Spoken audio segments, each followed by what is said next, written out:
cho to nhà cài lấy chi mang hiệu buồn nhi teo phón hì dì kiên dây sang trò chân teo cú hiếu mang chồng to si kiên có hi an mang con dịt nhịt có nhịt con nhịt teo lo bỏ nhà cài nhịt chi hàng to nhịt nhịt hiệu phón hi mong kín hà diệu thiên di hiểu buồn ngày hồ cài ký phùi cho cha heo sáng nhìn ôi hiểu kín cho mùa thui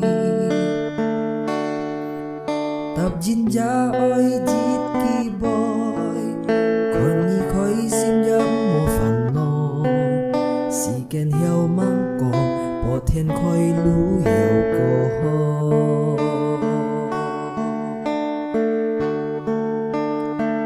sang hà sông to ngay chỉ cả ăn chơi có sông lô nhìn ăn lô hàn ôi cho suy dân cho ôi khéo kỳ dạng xít các nhìn thơ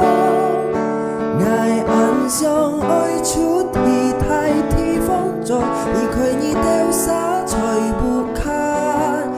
nhị teo ôi pin on lại chỉ ôi cho bún nhị teo khô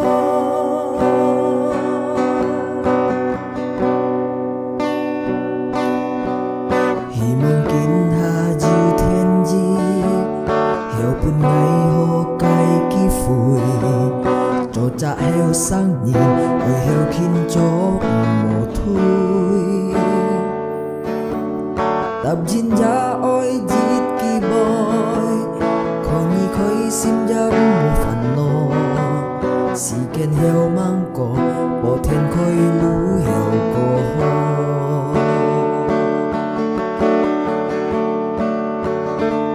sang hà sông to ngay chỉ cả ăn chơi có chẳng lo nhìn ăn lo hàn ôi cho suy dân ra ôi khéo kỳ dạng xít các nhìn thơ ngày ăn sông ôi chút thì thay thì phong trò đi khơi nhị teo xa trời bù kha